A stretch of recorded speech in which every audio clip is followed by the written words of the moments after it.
समझ नहीं आ रहा अपने सैलरी इंक्रीमेंट का क्या करूं। बेटा इतना क्या सोच रहा है, अपने म्यूचुअल फंड्स के एसआईपी का टॉप अप करा ले। This is the right time.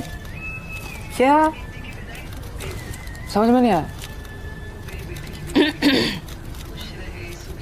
बेटा इतना क्या सोच रहा है, अपने म्यूचुअल फंड्स का एसआईपी टॉप अप करा ले। This is the right time. अब समझा।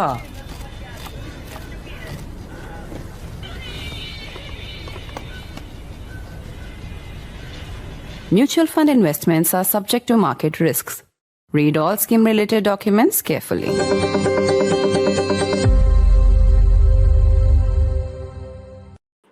One of the most beautiful and moving aspects of the big World Cup win by our women's cricket team was the way that former champions, the women who literally and metaphorically ran the marathon so that today's women could sprint, were made part of the celebrations. I don't think there was one dry eye, at least I cried a lot, when former captains Jhulan Goswami and Mithali Raj joined the celebrations along with Anjum Chopra to lift the trophy. These images that you see on your screen, that's Jhulan being hugged by Captain Harmanpreet. And in fact, when Harman made her debut, Jhulan Goswami was the captain. These images have moved everybody, as did the image of Mithali Raj lifting the trophy, all smiles, along with the winning team. There you see that image. In a moment from now, we'll be joined by two of Indian cricket's living legends, Jhulan Goswami and Mithali Raj, on our program, this very special broadcast, this tribute to the women who came before, who made these scenes possible. And what was so beautiful, as has been pointed out by Ashwin on his own channel, is that perhaps the men's cricket team may not have been so inclusive, but the women's cricket team remembered to hat tip their mentors, those who came before and without whom this moment would not have been possible.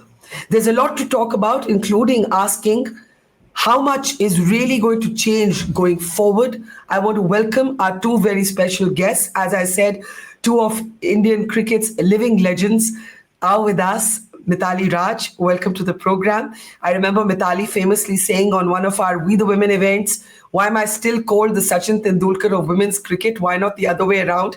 And I think your words are proved to be prophetic. And Jhulan Goswami, we saw her on the field giving commentary, but at that time she couldn't help her tears when that final moment came. And everybody heard Smriti Mandana telling Jhulan Goswami, I'm sorry we couldn't do this for you earlier. They had promised her that they would do this for her, and they did it for her, for Mithali, and for all of the women who inspired this by this moment are now going to join, I hope, cricket and other sports. Welcome to the program to both of you. It is my great honor, my great pleasure to be talking to both of you. I want to start by talking to Jhulan. Jhulan, you were right there. I want you to start talking about what this moment was for you, what was going through your heart, what was going through your mind. Jhulan. Well, thank you so much. It's been an honor to come back to your show again. And secondly, yes, it has been a special moment for not for me, entire women's cricket fraternity, because this dream we start watching. 1973 Women's Cricket World Cup played the first time. Since that time, we are chasing this dream to win the World Cup. And when we debut in 2002, then we played the first World Cup in 2005. That time we also, our senior used to say, this time we have to play the final, but we don't know how to win the final. But these girls, they know how to win the final and how to dedicate the trophy to entire women's cricket fraternity. And this is amazing feeling and really enjoy, and it's a special moment for all of us, because this is the real moment. We work hard day in and day out. But yes, both of us, we played two finals but could not finish that line. But they did it for us. I think that's the biggest thing. And especially Harman and Smriti, after 2022 World Cup in New Zealand, when we could not qualify for the semi-final. And I was really, breakdown and, got a lot of wear and tears. And in midnight, they both of them come to my room quietly, and they said that sorry, we could not do it for you this time, but promise you next World Cup in India, and we are going to win that trophy, and we're going to hand over to you. And I did not take that thing that time seriously, but they proven me wrong, and really they did it, and really proud moment for me and proud moment for everyone in this country. So, as I was saying, Jhulan, I was crying my heart out when I was watching you crying. So, I can only imagine what Mithali, what Anjum must have felt. So, let me bring in Mithali now. I think, Mithali, as Jhulan says, both of you missed just crossing that finishing line, but you built the as it were the base on which other women could climb. You built the architecture for it. What did this moment mean to you, Mithali? I think it was a historic night, something that all of us would not forget, because as Jhulan said, whenever whoever started playing cricket, the only aim would, when you get picked for India, is to sort of do well in the World Cup. And, when you see the dominance of Australian side for so long, you'd want to think like, when we will come to that stage, when we will be competitive and beat them and have a run of dominance for years. And we came close twice. And 2017 was literally pretty close. I think that really sort of changed the mindset also, that at one point we were only believing in competing, not to sort of go beyond the knockouts. And then 2017 beating Australia and also England in the first game, sort of a little bit of a belief that, okay, if we put in the hard yards and the right resources, we are capable of going a notch higher. And when the WPL and everything started, and when you could see the potential of players coming out of the franchise league, and the sort of facilities given to the girls in the last couple of years, the number of games they've played and the sort of preparation they had for this event, it is bound to happen that the result went our way. And of course, full credit to the management, to the players. I'm sure it would have been a lot of pressure playing a home World Cup. But this time around, there was just not the preparation of skill that we were able to at least see, but the mental preparation as well. They distanced themselves from the outside noise. They were able to sort of come back after losing those 3 games on a trot, and then sort of seize those moments in the knockout, in the semis and in the finals. And I had a lot of I was quite nervous during the semi-final. Not so much in the finals, because I knew that we will get through in the finals. So when we got through the semi-finals, I was like, okay, this is India's World Cup. Yeah, although there were some nervous moments towards the end, even in the final, and Harmanpreet took a very interesting decision in sending Shefali out to bowl, so that there were some very sort of interesting decisions like that, and I think a lot of us had our heart in our mouths, so to speak. I think a lot of people don't appreciate how far the game has traveled, what used to be and what is. And Jhulan, I'll start with you. Firstly, when you started getting interested in cricket, you started off as a ball girl when I think the World Cup was taking place in 1997. And I had Anuradha Dutt on the program yesterday. She happens to be a cousin of mine, but she was also one of the organizers of that World Cup. And Joy Bhattacharya, who's also from Calcutta, was reminding her that, do you know, Jhulan's journey began by being that ball girl. And then you used to go by train up and down 5 hours every time you had to practice. And from there to Lords, and to captaincy. How difficult was it for you, Jhulan, to convince people? What did people say? How did people react? So many social prejudices that you had to battle. Talk about that.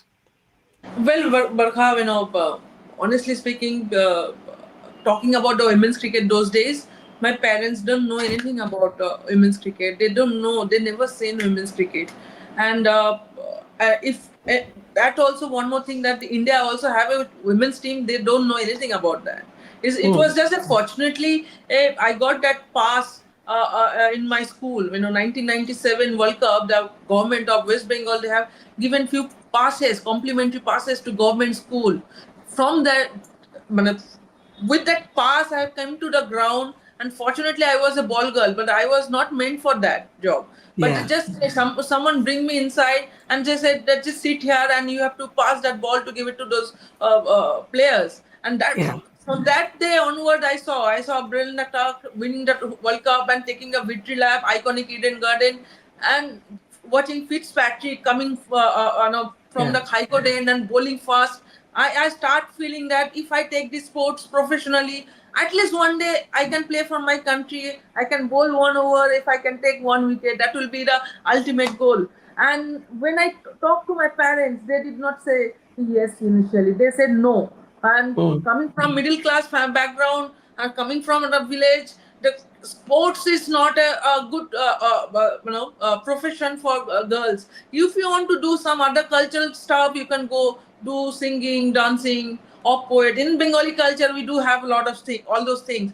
So not in sports. So it was difficult. 6 months. It took 6 months to convince my family I wanted to play this sports. And then second problem was, whenever I used to travel from Chagda to Kolkata, I was very young. I was about to give my board exam, and because of traveling, practicing, I used to sacrifice most of the days on schooling. I could not manage both the things, balancing out properly. At the same time, a lot of comments I used to get in a train. Why you are playing? Why you are wasting your time? How your parents allow you to play these sports? इसमें क्या मिलेगा आपको खेल के? You are just wasting your time and everything. And those are the lot of negative comment I used to get every day. And when you're traveling in a big kit bag in a packed local train, and they used to start abusing you also regarding why you are taking such a big bags. आप क्या कोई किसी को मार के लेके जा रहे हो कि अंदर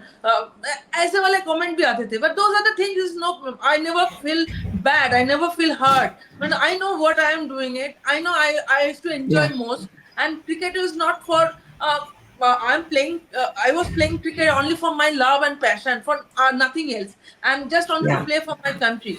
And after that, things has been changed. 2002, when Anu ma'am was a secretary, and that time I Yeah. able to play for my country. And I think Mithali was also there that time. Anu ma'am Yeah. was a secretary. She also Yeah. debuted her career. So she is also very good, very, very, very big instrumental. A big role she played for women's cricket. She also But done a lot of sacrifice. So I think but everyone who have played that time, they have done a lot of sacrifice for women's cricket. No, absolutely. And I just want everybody to know what Mithali, what others have had to go through. Now, Mithali, your journey was somewhat different. You came from a military family. You didn't have to convince your family. Your father was very encouraging.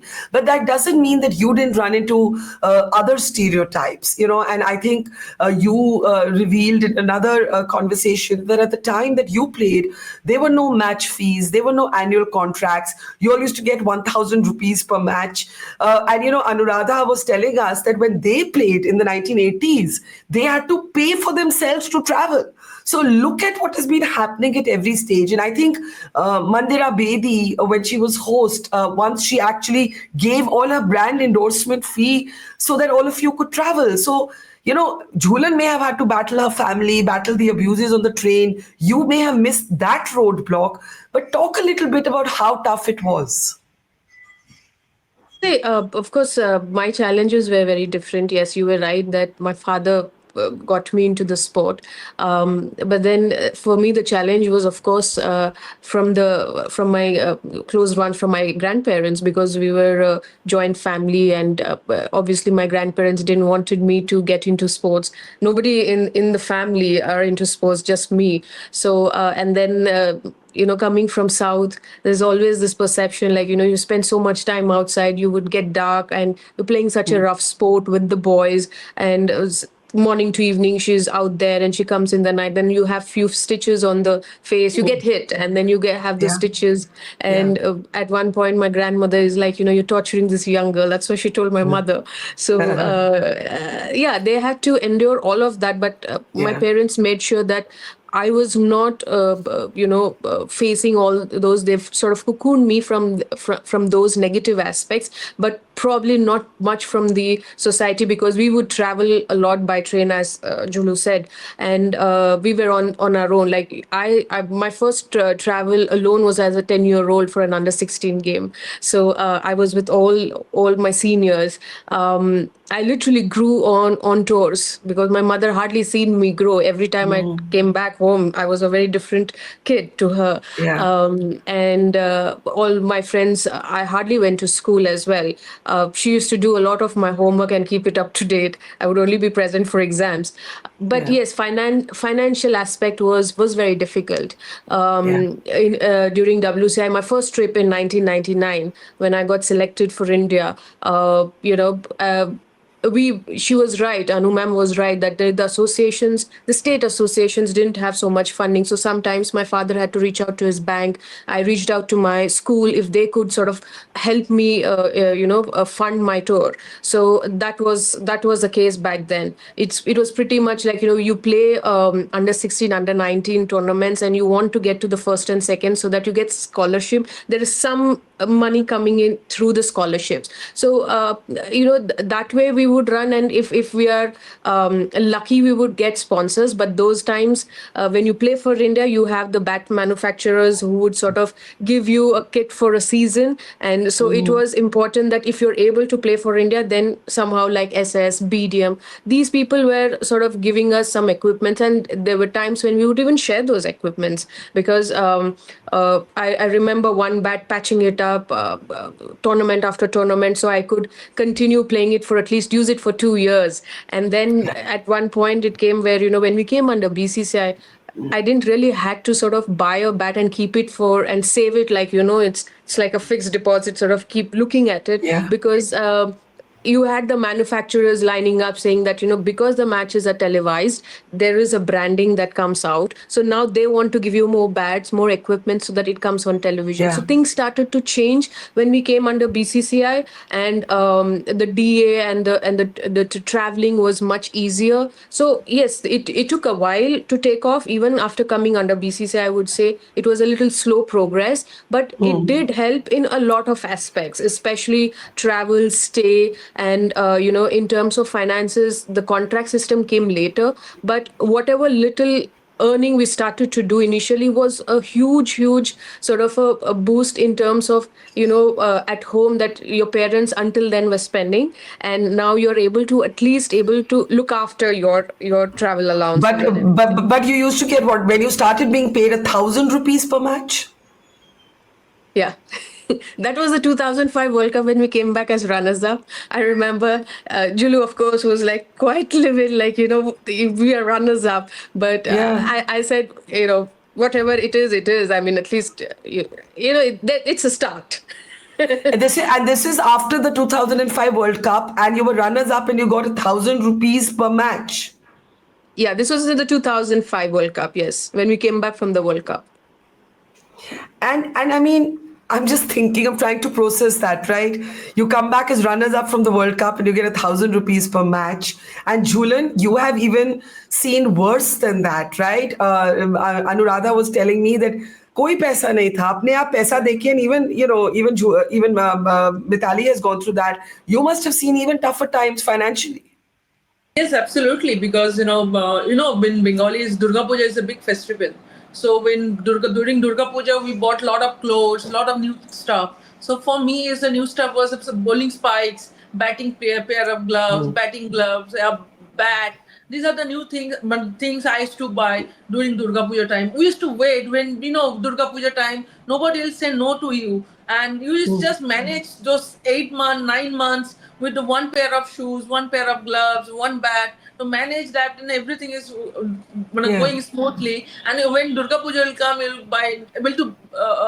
you give up your personal clothes, and you're not going to buy those things, and you're going to buy cricket equipment. That was my every year story since I think 1997. And after that, yes, there was a lot of challenges, because what Mithali says, that we used to give money to our association to book our rail ticket, because they don't have fund, they don't have ticket money. So we're not going for tournament. So that year is going to be missed out. In the age group tournament, is 1 year is very important. So I know I first year in my under 19, when I saw first time Mithali was there in under 19 competition, we spend money from our pocket to the association. We give thousand rupees for up and down 10 fare and lodging.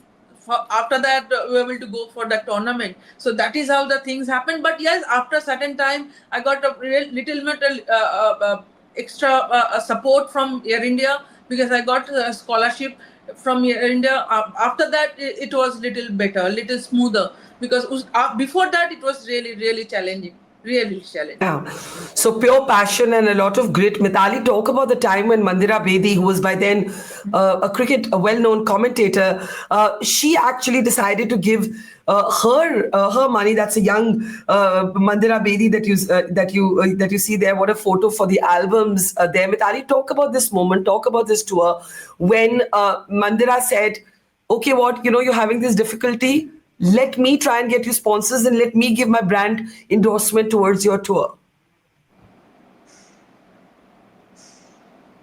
You can see is of us returning from I think the World Cup, the 2005 World Cup, and I remember just before that when Shubhu ma'am became the secretary of WCI for 2 years, she made sure that we were able to prepare well for the series, for the tournament, and getting a team sponsor was difficult, and that's when she reached out to Mandira Bedi, and there are a couple of series before the World Cup that she was able to sort of, as you rightly said, give her endorsement fee, so that could help us to fund the team. And it was one of the jewelry brand. I remember meeting her as well in Mumbai, and I mean, at that point it was a huge thing for somebody like her to come forward and give a part of her earning through the endorsement.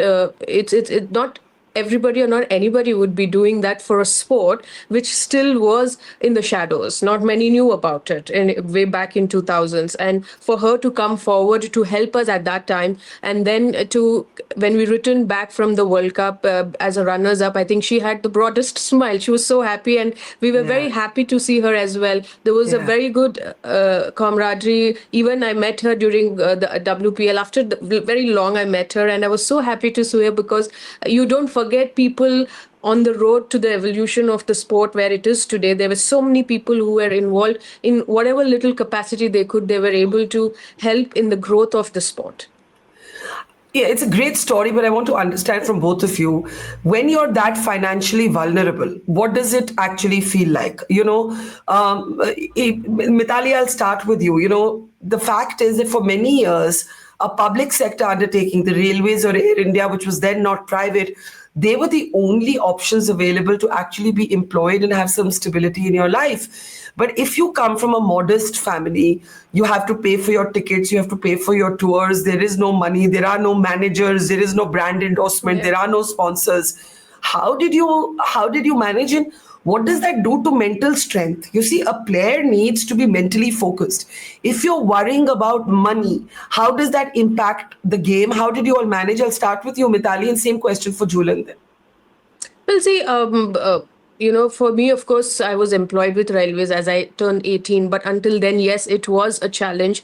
Sometimes when you're training, when you try and play certain tournaments, and you have these businessmen being part of the tournament, for them it's a recreation. They come and play, and then you perform well, and they come up to you and ask, how can we help? And then that's your cue that if you could sponsor me a kit bag. I've had those people like that who helped me with sort of a good quality equipment, because when you're playing for India, you need good bats, you need good equipments, and everything was pretty costly for especially for women who even come from, say, middle class family, to buy your spikes. We try and keep our equipments like very dear to us, So, you can't misplace it. You take care of it so that it can extend its life for a little longer, for a few more tournaments. And if there is any sort of wear and tear, you try and see if you could borrow it from your teammate. This was a challenge. And then, of course, so for some it is like, you take you ask for, say, money, you take debt from certain people so that you can fund yourself for a tournament. You're hoping that from somewhere you could find earn money and then give it back to them. This was the case back then as well, that there are times when my father had to sort of reach out to few people if they can lend some money for my tournaments, for my equipments, because in a middle class family, especially in India, when a girl plays a professional sport, it was not a professional sport back then, but there is absolutely not a penny in the sport, and you are literally exhausting everything on a girl for her to make a career, and still nobody would recognize, even if she's an India player. So what exactly the parents or the family is getting anything back? Nothing. But yes, it's the notion that, okay, one of your kid is playing for India, is wearing that blue jersey, even if the emblem is different, even if the logo is different, it's still the joy of seeing one of your children playing for India, and you can take pride in that. And I think that's what every parent of a cricketer back then would have thought or supported that notion. And but for many it was also for certain period only. I remember a few of my teammates after 22, 23, since there is no a way of getting employment or match fees through the sport, they would the parents would get, you have 2 years, if you want to play for India, I give you 2 years, otherwise you have to move out of the field, find a job for yourself. Because a few of them had to just let it go, even despite being very talented and potential players. So these were very difficult times, but for whatever reason, I would say that everybody enjoyed playing the sport. I mean, with all the difficulties, when we play together, the fun that we have on the field, the competitiveness, the drive, that never sort of, these things never got in the way of it. Yeah, because it's all about passion and love, which does not take away from the hardship that both of you and others like you have faced. Jhulan, what was your toughest time financially? Honestly speaking, every foreign tour after whenever I got selected for India, because those days when there is no daily allowances, we have to take our own money, and you have to spend your everything. So that was the biggest challenging part, and buying good shoes, because as a fast bowler you need to have good pair of bowling spikes. If you don't have those good pair of spikes, then you're bound to get injured, and all those things. And those days you don't used to have physio or trainer. So whatever something goes here and there, you are the only one person, you have to take care of your own. And you had to buy your own shoes. You had to buy your own shoes. Yeah. Every time, those are the biggest challenge. And India, that time, those foreign shoes was not available, like quality bowling spikes. So whenever I used to go to the tour, I used to have to buy 2 pair of shoes for upcoming season. So yeah, those are the biggest challenge moment. But yes, what Mithali said, that I'll definitely take that. Fortunately, that time, two institution was biggest support for women's cricket. Yes, if you don't play for India, at least if you play a little bit good cricket, amount of good cricket, you will get job, either railways, or you'll get some contract in Air India. I think those are the little bit of motivation factor apart from playing for country. I think otherwise there is no struggle is always there, and there is no lack of motivation not playing. Money is not there, but we don't want to play. But we wanted to play, either money is there or not, because we love to play. We wanted to enjoy. We wanted to be there, and we wanted to playing for country has always been fun. Let me ask both of you, senior journalist Sharda Ugra, she said on my show that she's not happy with the fact that the women's team has got 51 crores when the men got 125 crores. And a number of other people felt, oh, it's okay. At least it's much more money than the women's team has ever seen. And she said, no, that doesn't make it right. And I want to ask both of you what you thought about this. Do you think it's still a disparity? I know in 2022, the BCCI and Jay Shah actually announced that there would be parity in fees for men and women. But imagine this happened in 2022, that late. But Mithali, I'll start with you. In terms of this remuneration or bonus or whatever one should call it, do you feel that this gap between the 125 crores and the 51 crores is something that bothers you, or do you think it's okay? I think it should. One thing is that why, when we say we should not compare men's and women's cricket, then we shouldn't be comparing even this. For the fact that, I believe that there is growth, there are steps taken. It might be slow, but at least it's moving forward. We are not stagnated, or BCCI is not stagnated in the way they are handling women's cricket. We came under BCCI in 2007. Yes, it took a while. In 2016, 15, 16, we got our contracts. And since then, you can see there has been steps taken slowly to give the facilities to get the women's cricket streamlined. Then there are matches being televised. WPL has been launched and commercialized by Mr. Jay Shah. Then you have Shadow Series, India A Series, which we didn't have before. The Under 19 World Cups have started. 2 editions, India won Under 19 World Cup. And when we talk about having camps, exclusive skill camps, which we never had before, like batting camp or a bowling camp, we've never gone through those camps. We just had India camps, maybe about 10 days camp. But now the current team prepare for the World Cup. They started a year or before, and the current team had about 18 to 20 support staff, which probably we've never seen in our life, in our careers. It is more than the number of players in the team. They're 15-member squad, but they have the support staff about 20. I mean, this is not spoken about, but BCCI is doing their bit in the last 3-4 years. Yes, it will probably come to that point.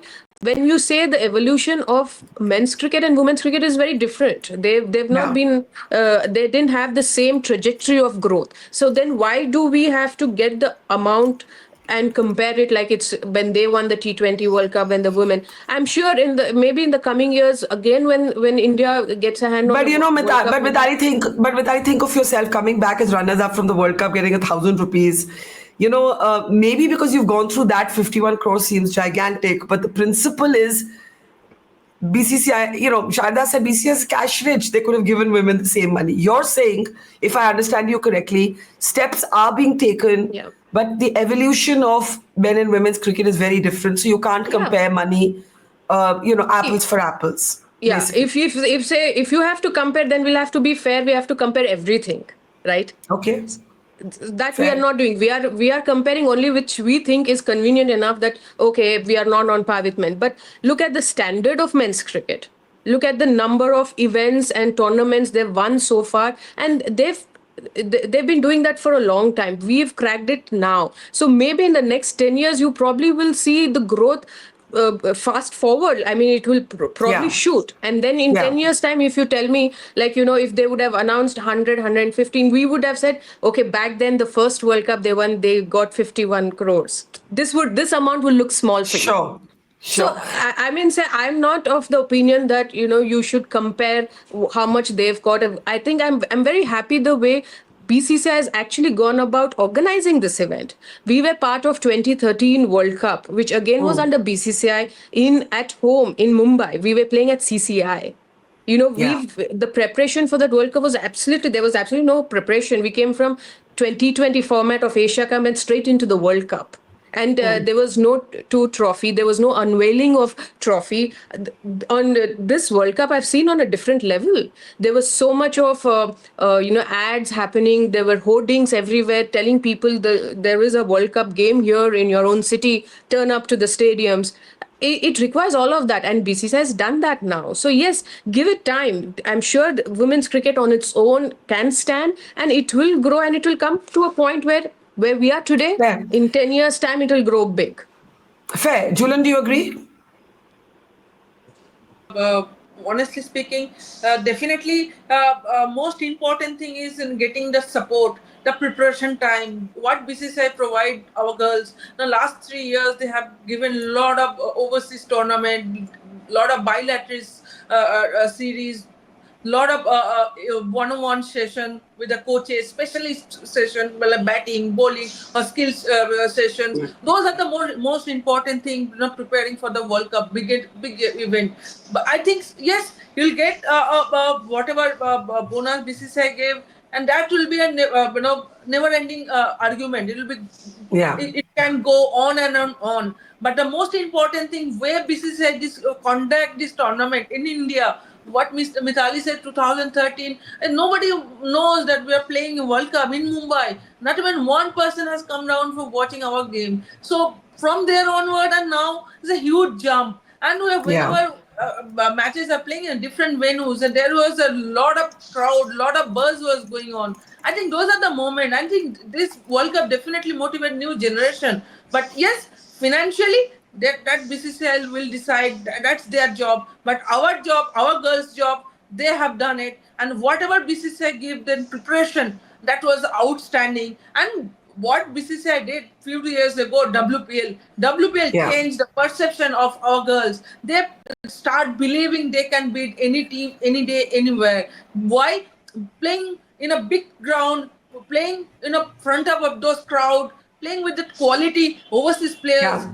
Learn those things, and they're also getting money. It's not that they're not getting money in WPL. So but I don't think so. You can compare with the money Okay. and that other stuff. So for me, where BCCI is supporting women's cricket, especially after Jaisa sir take over, and where he support women's cricket at this moment, I think incredible. I wish we have in our playing days this kind of person who can come support us. Maybe we both of us won another 2-3 World Cup. Oh, well, as I said, it would not have been possible this moment without either of you. One last question to both of you. I'll start with you, Mithali. You referred to how, when you would play, there would still be people who would say, oh, her skin will turn dark. Why are you torturing her? Even till today, Joy Bhattacharya on this program yesterday was saying that even today, girls have to hear, "Aap kali ho jaoge." You'll turn a shade dark. Nobody will marry you, or you're too masculine, or these kind of stereotyping of women in sport, and that social bias is a very real thing. And if you look at Shefali Verma, when Shefali Verma starts playing cricket, she has to disguise her gender. So this is not gone away. When Amanjot's father, as a carpenter, makes her first bat, he's taunted by his community. Why is he encouraging his daughter to play cricket? So while things have changed, Mithali, they haven't changed that much in terms of social bias. I want you to talk about that social bias. How tough has it been in your life? Is it over for you? Does it still sometimes hurt? Are trolls sometimes just, terrible to either of you, both of you? What would you say on this? Well, see, I think when it comes to social media, yes, when it was relatively new, and we didn't know. I probably also didn't know how to sort of absorb the negativity which was out there. But over a period of time, you find a way. You either build a thick skin and don't allow it to sort of bother you, or you only sort of have a routine or develop something where you only sort of take the positive out of it and sort of feed for positive. And I made sure, like, before every tournament, I'm off the social media at least 2 weeks before, so that I don't have to sort of, I don't want the praises, nor do I want the the criticism. I just focus on the game. And I'm sure most of the girls or the players in the current generation would probably sort of deal with the criticism that way. But yes, that's one thing. But you cannot really sort of move away from the news. Somewhere or the other, somebody or the other will sort of put it in your ear. So it's important one understands, like, from their own perspective, like whether they've done the job well or not. Seeking outside validation from people and allowing that to define you or your performance will always sort of create that chaos or cloud your judgment or thing in your mind. You're not always you probably will never have the clarity what you're doing is the right thing or where is it going? Yeah. So that's something that over the years I was able to find my way to deal with these things. And in terms of the society, yes, it's a constant battle. Despite having numerous examples of parents supporting children, supporting girls to get into different fields where there were no prior idols to look up to. Like when we started, of course, we've heard names, but we've never seen them on television or on the hoardings. So now, of course, things have changed. And despite all of that, we probably in the interiors, we still feel that, okay, why do you have to play cricket? Why do you have to sort of get into boxing? So it will take time again to change a nation of so many billions of people.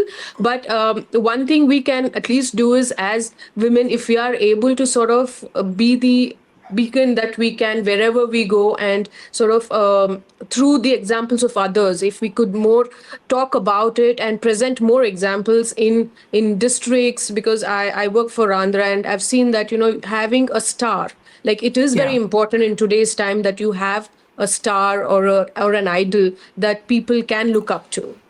And examples are the best thing. And if the government is able to sort of use them as ambassadors or in various schemes, I think that will probably also help. Jhulan, let me give you the last word. What was the loneliest or the toughest moment of your life? What about the mean things that are said to women who play sport? I think that there is plenty, but as a young kid, as a professional athlete, I never think about all those things, because my goal was, I was very straightforward, and then my goal was always also to play for my country, also to do well for my country. And whatever people used to talk, I used to let go, because from the young age I start hearing all those negativity from local train, from my mohalla, everywhere, because they always believe that women's is playing cricket is wasting of time. So I never think in that way, because my mom said one thing that जो लोग बोलते रहेंगे उनका काम है, but आपका लक्ष्य क्या है उसके ऊपर आप फोकस करो, other things will not come to your head. So I was always thinking in that way, and I'm not a social media person much. I don't go through whole day in social media, and whatever people say, I don't care about it. Honestly speaking, I don't care about it, because when you are standing in a center and when national anthem is playing, and I think that was the biggest moment for every sports person. That time I don't think so. What people say is hardly matters. Yeah.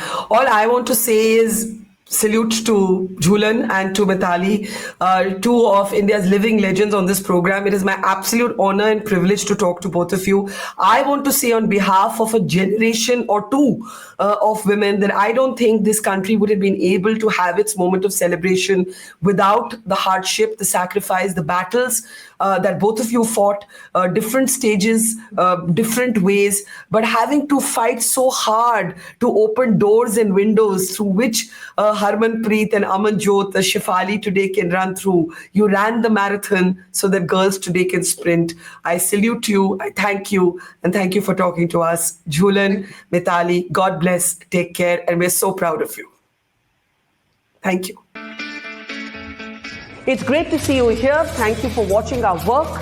If you haven't subscribed yet, don't forget to click the bell icon and subscribe to Mojo Story and support independent, robust journalism.